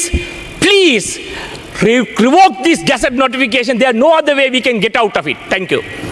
நிசாம் காரியப்பருடைய பேச்சு முடிந்ததன் பிறகு மறுபடியும் கயதுரமார் பொன்னம்பலம் அவர்கள் எழுப்பிய ஒரு நிமிடம் கேட்டபோது சம்பந்தமாக விளங்கப்படுத்துவதற்கு அந்த கடைசி நேரத்திலே நீங்கள் கதைக்கலாம் என்று சொன்னதால் கயேந்திரகுமார் பொன்னம்பலம் அவர்கள் உட்கார்ந்து விட்டார். ஸோ அதற்கு பிறகு எங்களுடைய பிமல் ரத்நாயக் அவர்கள் இது தொடர்பாக அவர் சிங்களத்திலே சொல்லுகிறார் என்றால், நாங்கள் இது நல்லபடியாகத்தான் கொண்டு வந்தோம். மக்களுடைய எங்களுக்கு முல்லைத்தீவிலே மக்கள் அந்த வட்டாரத்திலே, அதாவது புது மாத்தளனில் தான் நாங்கள் கொத்தாக கொல்லப்பட்ட இடம், வட்டுவாகலில் கொல்லப்பட்ட இடம், அங்கே இருக்கிற அந்த உள்ளூராட்சி சபையை நாங்கள் தான் வெண்டியிருக்கிறோம். ஆகவே மக்களுக்கு எதிராக நாங்கள் கூடாது ஒன்றும் செய்ய மாட்டோம், மக்களுக்கு நல்லது தான் செய்ய போகிறோம், அதுக்காகத்தான் எங்களுடைய இந்த சட்டத்தை கொண்டு வருகிறோம் என்று சொன்ன போது நாங்கள் இல்லை என்று சொல்லி இங்கே இந்த கதைத்த போது அவர் அதனுடைய நியாயத்தை சொல்லுகிறார். அதாவது அரசாங்கம் கூடாது செய்யவில்லை, நாங்கள் இந்த நாட்டுக்கு நல்லதை செய்ய விரும்புகிறோம், நாங்கள் ஒன்றாக செயற்படுவோம் என்று சொன்னபோது நாங்கள் ஒன்றாக செயற்படுவோம், ஆனால் நீங்கள் அந்த சட்டமூலத்தை திருப்பி பின் வாபஸ் வாங்குங்கள் என்று சொல்லி நாங்கள் தெளிவாக அவரிடம் கேட்டுக்கொள்கிறோம். அந்த விமல் ரத்நாயகனுடைய தமிழாக்கத்தினுடைய குறிப்பு அவ்வளவுதான், அதையும் நீங்கள் பார்க்கலாம். ගරු බිමල් රත්නායක අමාත්‍යතුමා ඔබතුමාට විනාඩි 3ක කාලයක් ලැබෙනවා. ගරු සභාපතිතුමනි, ගරු පොන්නම්බලම් මන්ත්‍රීතුමා ඉදිරිපත් කළ තිබෙන කල්තැබීම් යෝජනාව සම්බන්ධව කරුණු කීපයක් ඉතා ඉක්මනින් කියන්න කැමතියි. පළවෙනි කරුණ තමයි ගරු සභාපතිතුමනි, අපි ආණ්ඩුවක් විදියට අපිට කිසිසේත්ම ජනතාවට අයිති ඉඩම් රජයට පවර ගැනීමේ කිසිම අවශ්‍යතාවයක් නැහැ. ඒ ඔප්පු වෙනවා මැතිවරණ කාලෙකම මේක ගැසට් කිරීම තුලින්. මොකද මැතිවරණ කාලෙක මේක ගැසට් කරාම අපිට යම්කිසි ජාතිවාදී අරමුණක් තිබුණා නම් ඒක අපිට අවාසී කියන එක අපිට දැනෙන්න ඕනනේ. දැන් ඔබතුමාලා මේක මැතිවරණදී ටිකක් පාවිච්චි කරා. ඔබතුමාද මම දන්නේ නැහැ, නම් අපි දන්නවා ඒක. ඒ නිසා අපිට කිසිම එහෙම අරමුණක් තිබුණේ නැහැ කියන එක මම කියන්න ඕන. ඒ නිසා දෙවෙනි කරුණ තමයි ගරු සභාපතිතුමනි, අපි ඊටාම නිහතමානීව මම හැමදාම මේ පාර්ලිමේන්තුවේ කියලා තිබෙනවා උතුරේට හරි කොහේ හරි තිබෙන ඒ පැරණි දෙමළ දේශපාලන පක්ෂ තිබෙනවා. ඒවට ඒ යම්කිසි හිස්ටොරිකල් මේක තියෙනවා. නමුත් ඒ අතර අපි පිළිගත යුතු සත්‍යයක් තිබෙනවා. අද උතුරු පළාතේ බොහෝ පළාත්වල ලංකාවේ ජනතාව දෙමළ මුස්ලිම් සිංහල ભેදයෙන් තොරව අපට ජාතික ජන බලවේගයට විශාල බලයක් දීලා තිබෙනවා. ඒ නිසා එසේ බලයක් දීලා යාපනයේ දිස්ත්‍රික්කයෙන් මන්ත්‍රීවරු 3 දෙනෙක් පත් කළ තිබෙන වෙලාවකදී අපි කුමටද ගරු සභාපතිතුමනි මේ ඉඩම් වන්නේ දිස්ත්‍රික්කයේ අපි මන්ත්‍රීවරු පත් කළ තිබෙද්දී අපි කුමටද එම දිස්ත්‍රික්කවල ඉඩම් අරගෙන වෙන කාට හරි දෙන්නේ? ඇයි අපි වෙන කණ්ඩායමක් කොහෙන් හරි ගලලා පදිංචි කරන්නේ? මේක කලින්ට අදාළව තර්කේ හරි. අනිත් එක තමයි මේක උතුරු පළාතට නෙමෙයි මුළු ලංකාවටම අදාළව මේ පළාත් 9ටම මේක තියෙන්නේ. නිසා මම ඊටාම් පැහැදිලි කරන්නේ මේ රාජපක්ෂලා කාලේ මේක හිතන කාර්ය ඔබතුමාලා සැකයෙන් බැලුව එක පිළිගන්න. දැන් ඇයි සැකයෙන් බලන්නේ? අපිට උතුර ජනතාව ජනවරමක් දීලා තියෙන්නේ. අපි ඇයි ඔවුන් උතුරේ හෝ දකුණේ හෝ අපි ඇයි ඔවුන්ගේ ඉඩම් වෙන කාටවත් දෙන්නේ? අපි තමිල්නාඩුවෙන් ගෙනල්ලා ඇමරිකාවෙන් ගෙනල්ලා පදිංචි කරන්න හිතන්නේ. ඉතින් ඒ නිසා මේ පනතේ තියෙන නීත්‍යානුකූල තත්ත්වය ගත්තත් මම හිතන්නේ මේක මිනිස්සුන්ට ඉඩම් දෙන්නයි මේක තියෙන ක්‍රමවේදය. නමුත් මම පිළිගන්නවා මේකට වඩා වෙනත් අනපනක් තිබෙනවා නම් ඉදිරියේදී මම හිතන්නේ ඔබතුමාලා සාකච්ඡා තුලින් කරගන්න පුළුවන් වෙයි. අවසාන වශයෙන් මම කියන්න කැමතියි ගරු සභාපතිතුමනි මන්ත්‍රීතුමාලගේ අවධානයට මේක සම්පූර්ණයෙන්ම උතුරු පළාතට පමණ නෙවෙයි ලංකාවටම තිබෙන්නේ. ඒ වගේම අපි කියන්න කැමති ශ්‍රීධරන් මන්ත්‍රීතුමා කිව්වා අම්බලම් පොක්කණේ ගැන මුල්ලි වයිකාලවල අමූදමායි මෙතන අම්බලම් පොක්කණේ වට්ටාරමත් අපි ජාතික ජන බලවේගයෙන් මේ ප්‍රාදේශ සභා ඡන්දෙ දින්නා. ඒකත් අපි ජයග්‍රහණය. ඒතර අපි ඇයි ඒ ඉඩම් වල මිනිස්සුන්ට හානියක් කරන්නේ? මම කියන්නේ ට්‍රූලි මම අවංකව කියන්නේ. අපිට එහෙම කිසිම අදහසක් නැහැ. කරුණාකරලා රාජපක්ෂලා රනිල්ල දිහා බලපු කෝණෙන් අපි දිහා බලන්න එපා. අපිත් එක්ක කෝපරේට් පුළුවන් තරම් කෝපරේට් විදිහට වැඩ කරන්න. පොලිටික්ස් වලදී ඡන්ද දී වෙනස් වුණාට කමන්නේ. අවසාන වශයෙන් මම කියන්න කැමතියි අපි කැබිනට් මණ්ඩලයේ එකඟතාවයක් ඇවිල්ලා තිබෙනවා ගරු සභාපතිතුමනි. ඉදිරියේදී ගරු ලාල්කාන්ත කෘෂිකර්ම ඉඩම් ඇමතුමත් ගරු පරිසර ඇමතුමත් දෙන්න එකතු වෙලා අපි දන්න උතුරේ හැමතැනම තියෙන උතුරේ විශේෂයෙන් තියෙනවා විශාල වශයෙන් ඉඩම් ජනතාව පාරම්පරිකව සහ පෞද්ගලික භුක්ති විඳපු ඉඩකඩම් තිබෙන ඒවා උඩින් ඒවා අර මායින් ලකුණු කළා තිබෙන නිසා ජනතාවට විශාල ප්‍රශ්නයක් කළා තිබෙනවා. ඔවුන් වගාකර පීඩංගුට නැති වෙලා තිබේ. ඒ නිසා ඉදිරියේදී ඉදිරි කෙටි කාලෙකදී කැබිනට් මණ්ඩලයට ජොයින්ට් කැබිනට් පේපරයක් ඉදිරිපත් කරනවා ඉඩම් ඇමතිතුමාත් පරිසර ඇමතිතුමාත් ඒවා පිළිබඳව විශේෂ කමිටි එකක් පත් කරලා සොයා බලලා ඒවයිනුත් උපරිම ප්‍රමාණයක් ජනතාවට ලබා දෙන්න. ඒ නිසා කිසිබදු ජාතිවාදී අරමුණක් නැහැ. ගරු ජනාධිපතිතුමාගේ පසුගිය දා කතා වැහුණා මම හිතන්නේ ඔබතුමාට තේරෙනවා අපි ප්‍රතිපත්තිමය වශයෙන් කොපමණද ඉන්නේ එක නමුත් අපි තා පැහැදිලි කරන්න කැමති රටේ සියලුම ජනතාවට අපි සාධාරණව සමානව සලකනවා. ඒක තමයි මට කියන්න තියෙන්නේ. விமல் ரத்நாயகா அவர்கள் கதைத்து முடித்ததன் பின்னர் சம்பந்தப்பட்ட அமைச்சர் அவர் எழும்பி திருப்பி மறுபடியும் சொல்லுகிறார், நாங்கள் இந்த சட்டத்தை கொண்டு வந்தது மக்களுடைய காணிகளை சுவீகரிப்பதற்காக இல்லை, மக்களுடைய காணிகளை அவர்களுக்கே திருப்பி எழுதி கொடுப்பதற்காக என்று சொல்லுகின்ற போது நாங்கள் சொல்லுகிறோம் அது சம்பந்தமாக நாங்கள் விவாதிப்போம். 23ஆம் தேதி வெள்ளிக்கிழமை நாங்கள் அது சம்பந்தமாக ஒரு மீட்டிங் ஒன்றை கோல் பண்ணுகிறோம். அங்கே நாங்கள் 3 பேரும் வருகிறோம். அதே நேரம் மற்ற பாராளுமன்ற உறுப்பினர் எங்களுடைய எம்பி என்ன பேர் சத்தியலிங்கம் அவர்கள் இது தொடர்பாக ஒரு விடயங்கள் கைத்திருப்பார், அதையும் கேட்டு பாருங்கள். ගරු වෛද්‍යපී සත්‍යලිංගම් මන්ත්‍රතුමා ඔබතුමාට විනාඩි 2ක කාලයක් ලැබෙනවා. කෞරව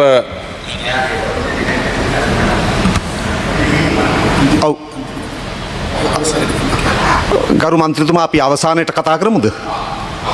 கௌரவ தலைமை தாங்கும் உறுப்பினர் அவர்களே, கஜேந்திரகுமார் பொன்னம்பலம் அவர்கள் கொண்டு வந்த இந்த பிரேரணையை நான் ஆதரிக்கின்றேன். இவ்வாறு தான் 2014ஆம் ஆண்டு எங்களுடைய பிரதேசத்திலே வன இலாகா அல்லது இந்த கடந்த 2014 இருந்த அரசாங்கம் மக்களுடைய காணிகளையும் சேர்த்து வனமாக கசட் நோட்டிஃபிகேஷனில் பிரேரணப்படுத்தியது. அதில் ஒரு பகுதி காணி கசட் பண்ணப்பட்டு இப்போது விடுவிக்கப்பட்டிருக்கிறது. ஆனால் அங்கே வன இலாகாவில் இருக்கிற மக்கள் வேறு செய்கிற உத்தியோகத்தர்களுக்கு நாளாந்த கடமைகளையே செய்ய முடியாத நேரத்தில் கெசட் பண்ணுறதும் டீகெசட் பண்ணுறதும் ஒரு தேவையில்லாதவே இல்லை. இப்போ நான் உங்களிடம் தயவாக கேட்டுக்கொள்வது என்னென்னு சொன்னால், இப்போது இடம்பெயர்ந்த மக்கள் இந்தியாவில் இருக்கிறார்கள், வெளிநாடுகளில் இருக்கிறார்கள், இப்போது வர முடியாத சூழலில் இருக்கிறார்கள். அவர்களுடைய பல உரித்து காணிகள் உறுதியுள்ள காணிகள் இப்போதும் வன இலாகான்னு வன இலாகாக்கு சொந்தமான காணி என அடையாளப்படுத்தப்பட்டிருக்கிறது. எதிர்வருங்காலத்திலும் வனம் சம்பந்தமான ஒரு கெசட் நோட்டிஃபிகேஷன் வருவதற்கான ஏற்பாடுகள் நடைபெற்று கொண்டிருப்பதாக நான் அறிகிறேன்.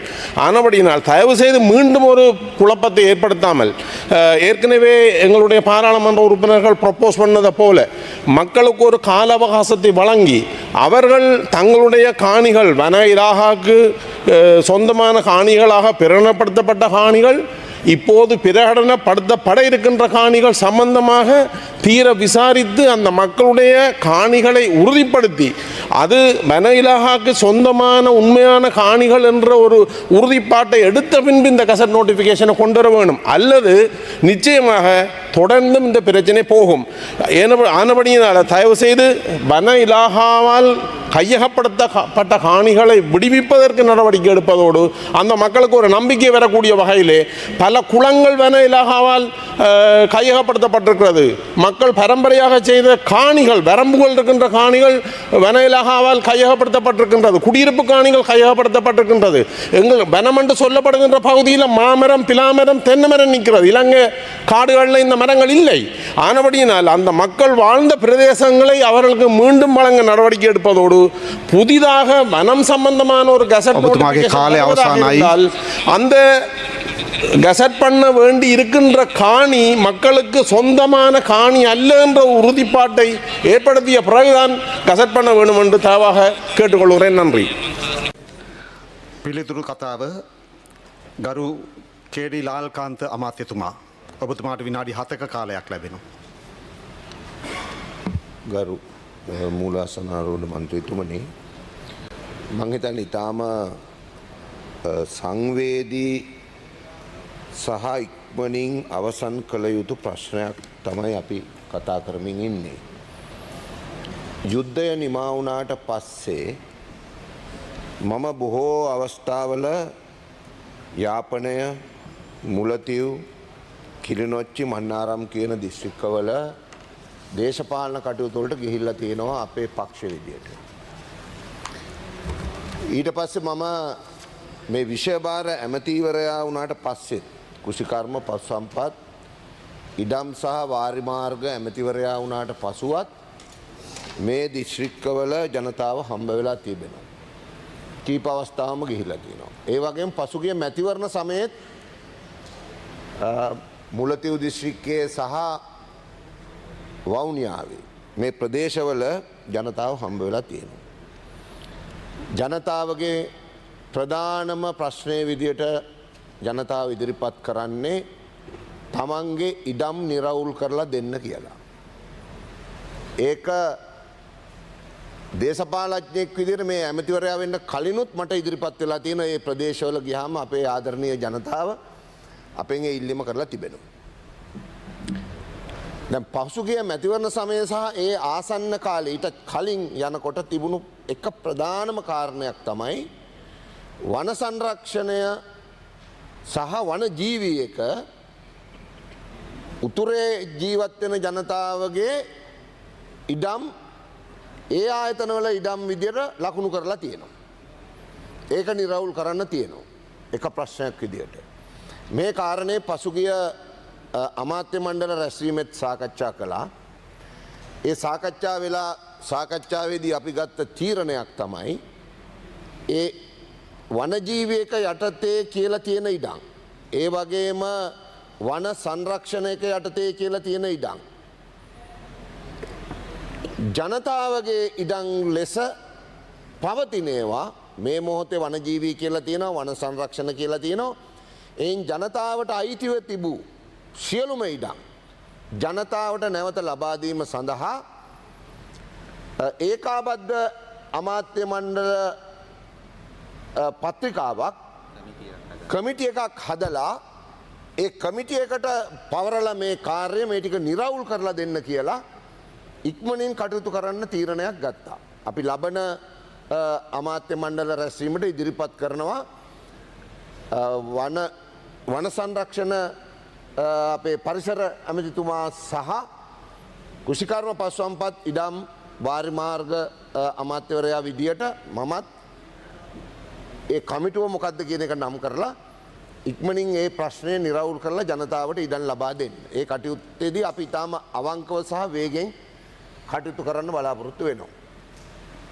ඒ වගේම දැන් මේ ගැසට් පත්‍රය නිකුත් කරාට පස්සේ මෙතන දිස්ත්‍රික්ක 4යි දිස්ත්‍රික්ක 4 ප්‍රාදේශීය ලේකම් කොට්ටාස 4යි. ඇති වෙලා තියෙන මේ සාකච්ඡාව නිසා සමහර වෙලාවට ඉතිහාසයේ තියෙන අත්දැකීම් නිසා සැකයන් ඇති. ඒ සැකයන් සාධාරණත් ඇති. මම කියන්නේ නැහැ සැකයන් සාධාරණ නැහැ කියලා. හැබැයි ජනතාවගෙනුත් ලොකු ඉල්ලීමක් තියෙනවා දැනට තහවුරු කරන්න පුළුවන් ටික නිරවුල් කරලා දෙන්න කියලා. තහවුරු කරගන්න පුළුවන් ප්‍රමාණයක් තියෙනවා. ඒ නිසා මේ තහවුරු කරන්න පුළුවන් ටික අපි දෙමු ඉක්මනින්. තහවුරු කරන්න පුළුවන් ටික දෙමු. ඊළඟට අපේ ඒත් කැබිනට් මණ්ඩලයේ තීරණයක් ගත්තා අපේ ගරු අගමැතිතුමියගේ මූලිකත්වයෙන් නීතිපතිතුමත් කැඳවලා උතුරු නැගෙනහිර සියලුම මන්ත්‍රීවරු කැඳවලා අදාළ රාජ්‍ය නිලධාරීනුත් කැඳවලා මේ පිළිබඳ සාකච්ඡා කරලා එතනදි තීරණයක් ගමු කියලා. එතනදි තීරණයක් ගමු කියලා. ඒ කියන්නේ දැන් 23 වෙනිදා මං හිතන්නේ උදේ 11ට මේ පාර්ලිමේන්තුවේදීම අපේ උතුරේ මන්ත්‍රීවරු සියලුම දෙනාත් නැගෙනහිර පළාතේ මන්ත්‍රීවරු සියලුම දෙනාත් අදාළ රාජ්‍ය නිලධාරීනොත් නීතිපතිතුමත් සම්බන්ධ වෙලා මේ පිළිබඳ අපි සාකච්ඡාවක් කරගමු කියලා ඒ සාකච්ඡාවේදී අපි අවසාන තීරණය ගමු. අපිට ඉක්මනින් ජනතාවට ඉඩම් ලබා දීමේ උවමනාවකුත් තියෙනවා. ජනතාවගේ ඉල්ලීමකුත් තියෙනවා. ජනතාවට කිසිම ආකාරයක ප්‍රශ්නයක් ගැටලුවක් ඇති නොවන විදියට ඔබතුමාලාගේ අදහස් වලට අහුම්කන් දීලා නීතිය පැත්තත් බලලා සාධාරණ විදියට ඉඩම් තහවුරු කරන්න පුළුවන් අයට ඉඩම් ලබා දීමට කඩිනමින් පියවර ගමු කියලා කිසිසේත්ම රජයට පවරා ගැනීමට බලාපොරොත්තුවක් නැහැ. මං හිතන්නේ ඒ උත්තරේ ප්‍රමාණවත්. මොකද 23 වෙනිදා මේ විශේෂ සාකච්ඡාවක් තියෙන ඔබතුමාලටත් ඒකට දැනට මං හිතන්නේ දැනුම් දීලා ඇති. දැනුම් දුන්න නැත්නම් උන දැන් දැනුම් දුන්නා කියලා මේ පණිවිඩය ගත්තත් කමන්නේ. අගමැතිතුමිය දැනුම් දීලා තියෙනවා මං දන්න තරමින්. අපි 23 වෙනිදා උදේ 11ට මේ කතා කළේ. එතනදි තීරණයක් එනවා නම් මේක අත්හිටුවමු කියලා අත්හිටුවමු ප්‍රශ්නයක් නැහැ. අපිට ඒක මේ බලහත්කාරයෙන් හරි කලබලෙන් හරි දඩිබිඩියේ හරි එහෙම කරන්න ඕනේ. නමුත් ජනතාවට අවශ්‍යතාවයක් තියෙනවා ඉක්මනින් මේවා නිරවුල් කරගන්න. ඒ වුණාවෙන් තමයි අපි මැදිහත් වෙන්නේ රජයක් විදියට.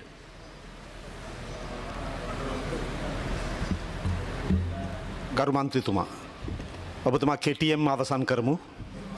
නෑ මම ප්‍රශ්න ටිකක් අහන්න. විනාඩියක් පමණ. ගරු ඇමතිතුමා මගේ සිංහලෙන් මේක හරියටම කියාගන්න බැරි වෙයි. ඉතින් මම ඉංග්‍රීසියෙන් කියන්නම්.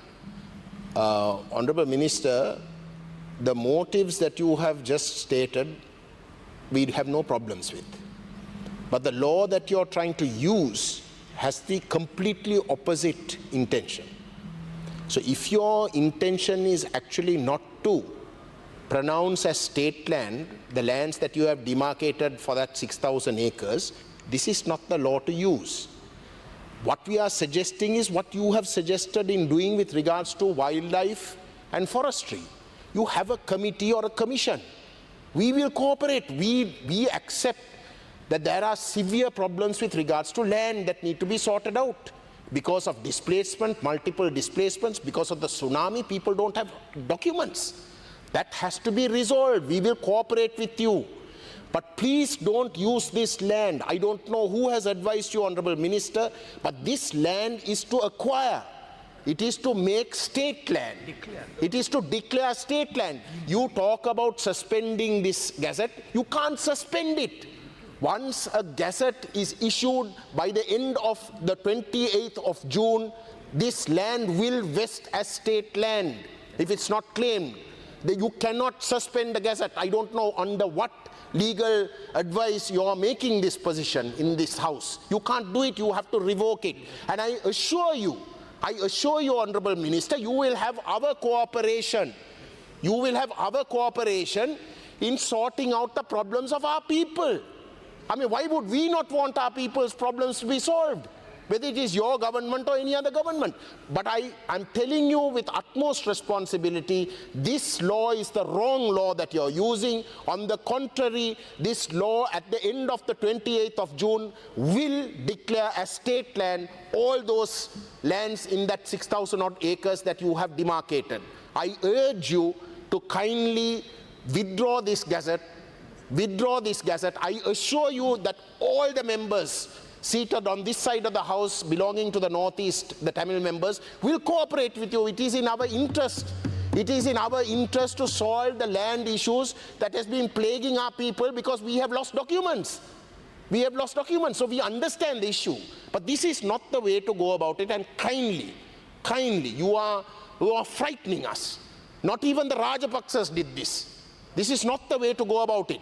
And if you actually want to solve this problem, you should have had a word with us. You should have had a word with us. You have just given 3 months. If we did not bring this out into the open, those private citizens who are supposed to make claims would not have even known. You tell me, what is the effort you made in order to bring public awareness with regards to this gazette? If we did not make it a controversy, nobody would have known about it. Nobody would have known about it. So kindly, this is not the way to go about it. You are frightening us. You must withdraw this gazette. We will cooperate. If the intention is actually to solve the problems, you can be assured that we will cooperate.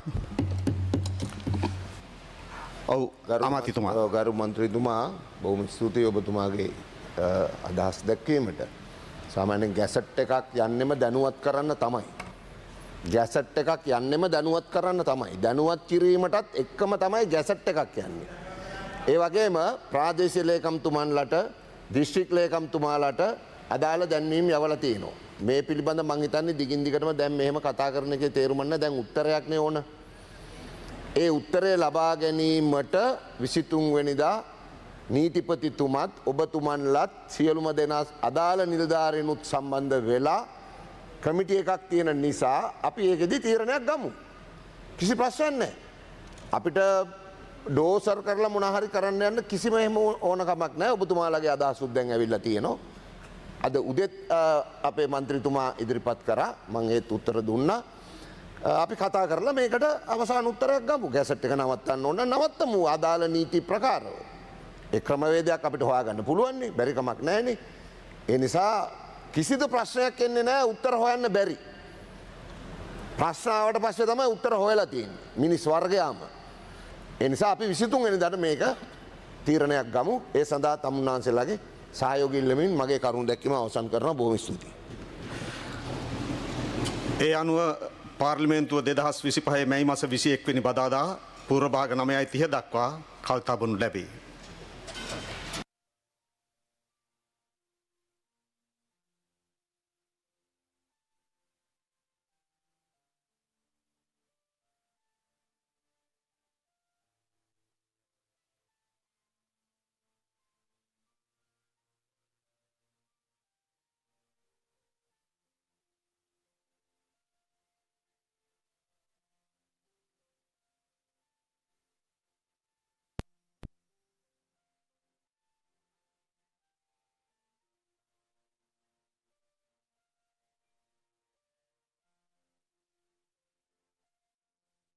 MP Sathiyalingam அவர்களுடைய உரை கூட இன்று நான் ஸ்ரீதரன் ஐயா கஜேந்திரகுமார் பொன்னம்பலம் அவர்கள் 3 பேரும் கதைத்த விடயங்கள் தொடர்பாக சார்பாக அமைந்து நாங்கள் 4 பேரும் ஒரு குரலிலே மக்களுக்காக நாங்கள் துரோகம் செய்யாமல் 4 பேரும் முக்கியமாக அவர் எங்களுடைய சத்தியலிங்கம் அவர்கள் பிரதிநிதித்துவப்படுத்துவது சுமந்திரன் அவர்களை, ஆனால் நான் கஜேந்திரகுமார் பொன்னம்பலம் ஸ்ரீதரன் அவர்கள் ஐயா அவர்கள் 3 பேருமே மக்களால் அதிகம் விரும்பப்படுகின்ற பாராளுமன்ற உறுப்பினர்கள். அவர்கள் என்னுடைய முன்னோடிகள். 3 பேரும் ஒற்றுமையாக இன்றைய மக்கள் தொடர்பாக கதைத்திருக்கிறோம். இந்த விடயம் நீங்கள் கட்டாயம் சந்தோஷப்பட வேண்டிய விடயம். இனிவரும் காலங்களில் கூட நாங்கள் எங்களுக்குள்ளே ஒரு புரிந்துணர்வு கொண்டு வந்திருக்கிறோம். மக்களுடைய விடயங்கள் தொடர்பாக ஒரு மூச்சாக ஒரு குரலாக குரல் கொடுப்பது தொடர்பாக நாங்கள் இன்றைய விடயம் அது சம்பந்தமாக கதைத்திருக்கிறோம். அந்த வீடியோவின் முடிவிலே அவருடைய அமைச்சர் சிங்களத்திலே சொல்லுகிறார், அது சம்பந்தமாக 23ஆம் திகதி நாங்கள் இது தொடர்பாக நாங்கள் கதைத்து இறுதி முடிவுக்கு வருவோம் என்று ஹரணி அமரசூரி அங்கே இருந்தார், அங்கே விமல் ரத்நாயக் இருந்தார், அதை விட அந்த சாகல் நினைக்கிறேன் அவர் கூட இருந்தார், அங்கே காணிகள் தொடர்பான அமைச்சர் அவர் கூட இருந்தார். ஆகவே இந்த பிரேரணை கஜேந்திரகுமார் பொன்னம்பலம் அவர்களால் தேவைப்பட்ட நேரத்தில் சரியான விடயமாக கொண்டு வரப்பட்டிருக்கிறது. கொண்டு வரப்பட்ட இந்த விடயம் மிக திறமையாக 3 பாராளுமன்ற உறுப்பினர்களும் ஒன்றாக நின்று, நான் வேறொரு கட்சி, கஜேந்திரகுமார் பொன்னம்பலம் வேறொரு கட்சி, ஸ்ரீதரன் ஐயா வேறொரு கட்சி, ஆனால் ஒற்றுமையாக நின்று தமிழருக்காக போராடி இருக்கிறோம். ஆகவே தமிழ் மக்கள் ஒன்றை ஒன்று விளங்கிக் கொள்ளணும். நாங்கள் 3 பேரும் மக்கள் எங்களுக்கு தந்த வாக்குக்காக பாராளுமன்றத்திலே எங்களுக்குள்ளே அடிபட எங்களுக்குள்ள தனித்தனி பிரச்சனைகள் இருக்கலாம், அது வேற பிரச்சனை. ஆனால் பொது பிரச்சனை ஒன்று மக்களுக்கு நோக்கி கல்லறிகின்ற போது நாங்கள் 3 பேரும் அந்த கல்லுகளை தாங்கிக் கொள்வோம் என்று கூறிக்கொண்டு இதன் மூலம் மக்கள் இன்றைய தினம் ஒரு சந்தோஷமான செய்தி ஒன்றை மக்களுக்கு நான் தருவதில் மிகவும் சந்தோஷப்படுகிறேன். தொடர்ந்தும் என்னுடைய யூடியூபிலே நடக்கின்ற பல விடயங்களை நான் விவாதித்து தமிழாக்கம் செய்து தருவேன். தயவு செய்து பாருங்கள், பகிருங்கள். எனக்கு காசு வர வேண்டும் என்பதற்காக அல்ல, தமிழ் மக்களிடையே இது போய் சேர வேண்டும் என்பதற்காகத்தான் இந்த விவாதம். இந்த கஷ்டப்பட்டு இன்றைக்கு வந்து இப்போது 11 மணி ஆகிறது. நான் மினக்கட்டு இதை எடிட் பண்ணி உங்களுக்கு டவுன்லோட் பண்ணி எடிட் பண்ணி போடுவதற்குரிய காரணம் என்னவென்றால், நீங்கள் எங்களுடைய அரசியலை விளங்கிக் கொள்ள வேண்டும். நாளை நானோ கஜேந்திரகுமார் பொன்னம்பலம் அவர்களோ ஸ்ரீதரன் அவர்களோ இந்த அரசியலை நிற்போமோ தெரியாது, ஆனால் இந்த அரசியலை தயவு செய்து விளங்கிக் கொள்ளுங்கள். எங்களுடைய அரசியல் தனிப்பட்ட அரசியலை தாண்டி மக்களுக்கான அரசியல். இங்கே அடுத்த பாராளுமன்றத்திலோ அடுத்த மாகாண சபையிலோ நீங்கள் எங்கள் 3 பேரிலே 6வது ஒருவருக்கு முக்கியத்துவம் கொடுக்கின்ற, அல்லது உங்களுக்கு எங்கள் 3 பேரில் யாரை பிடிக்குமோ, நான் அதான் சொல்கிறேன், நான் அரசியல்வாதி இல்லை, ஆனால் ப்ரொஃபஷனல். ஸோ எனக்கு கஜேந்திரகுமார் அவர்களுடைய ஒற்றுமை பிடித்திருக்கிறது, ஸ்ரீதரன் அவர்களுடைய ஒற்றுமை. நாளைக்கு வேறு விடயம் சம்பந்தமாக நான் கட்டாயம் விமர்சிப்பேன், அதில் எந்த சார்ந்தவும் இல்லை. ஆனால் தமிழ் மக்களுக்காக தமிழ் மக்களுடைய தேவையில் ஒன்றாக நிற்போம் என்றதை சொல்லிக்கொண்டு நன்றி, வணக்கம். டாக்டர் ஆபநாத்.